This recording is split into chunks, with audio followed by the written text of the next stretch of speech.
¿Cómo se llama? Torre captadora de viento. Están en Pakistán. No sé por qué. Y bueno, el clima árido y desértico. Las torres aparecen, en realidad es como el elemento más potente de la arquitectura, porque necesitan captar los vientos para poder refrescar los interiores de las casas y que el hábitat sea confortable.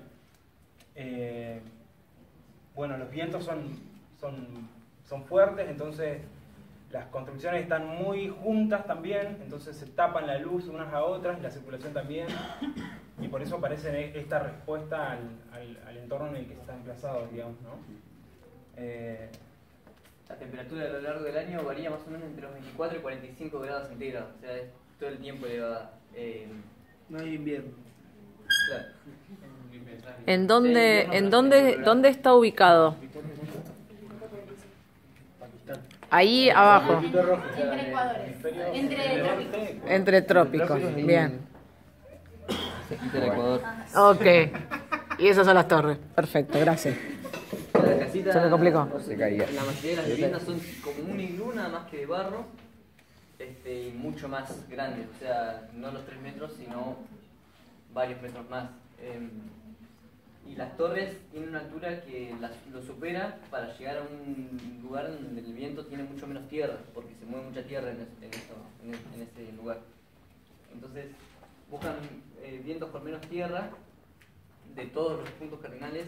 Hay 40 días en el año que viene un viento constante del suroeste, pero a pesar de eso, de todos los puntos cardinales absorben el viento, y hay un sistema de tuberías.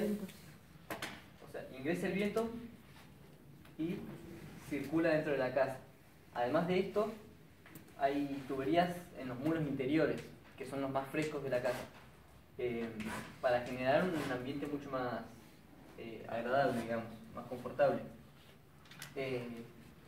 La diferencia de temperaturas entre esta parte que está al sol casi la mayor parte del día y estas partes que aunque no parezca, es bastante la diferencia, mucho más frescas y protegidas, hace que la circulación del aire sea mucho más fluida por la diferencia de presión, o sea, y de temperatura en realidad.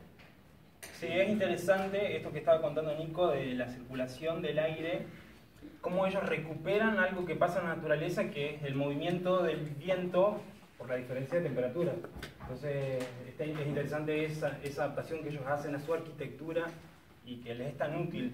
Estas tuberías que se ven en plantas, que están sobre muros interiores, el beneficio que tiene es que al no estar expuesta y no circular sobre el muro que está adyacente al exterior, es más fresco y entonces el confort es mayor todavía.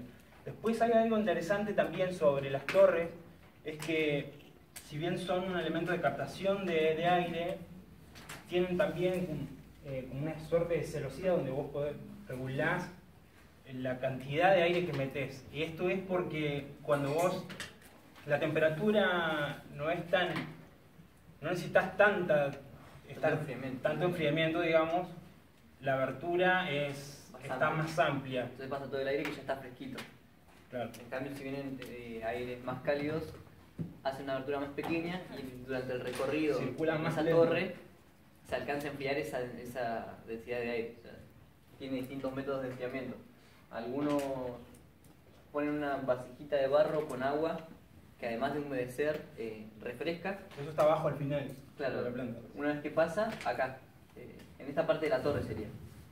Viene el viento y en todo este camino se enfría con distintos sistemas. Y el más moderno es una rejilla de alambres con carbón de madera humedecido, que además de enfriar, purifica, porque se quedan pegadas todas las arenas. Es interesante que incluso estas cuestiones que tienen que ver con el funcionamiento y cómo trabajan el aire, está expuesto en la fachada porque uno lo puede ver. En las torres se ven los salientes de estos tejidos que decía Nico, que contienen arriba carbones para filtrar el aire y purificarlo. Después otra cuestión que está interesante y que también pensaba en esta construcción, donde el habitáculo principal donde ellos están, que tiene una doble altura, tiene una forma esférica, tiene que ver con esto de la incidencia del sol, que todos sabemos que en una curva, en una superficie curva, la incidencia del sol no es la misma que en un plano, digamos. Entonces,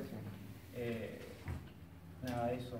Perpendicular en un punto, digamos, teóricamente. Claro, y otra cuestión que tienen es que la parte central del habitáculo principal está mucho más elevada, ¿sí? Y está totalmente expuesta al sol. Entonces, al estar más caliente, funciona como una chimenea. Extractor. Y también se lleva, exactamente, se lleva el aire de la estancia. O sea, fuerza más aún la salida del aire. Esa es la diferencia de presión. Y acá hay, Exactamente. acá sale el aire con unas ventanitas que además dejan entrar un poquito de luz, pero casi no tienen, Tamizan la luz. casi no tienen ventanas de las viviendas.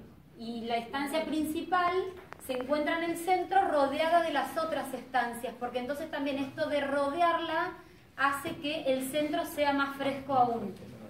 Es como que trabajan un montón de cuestiones en un solo diseño.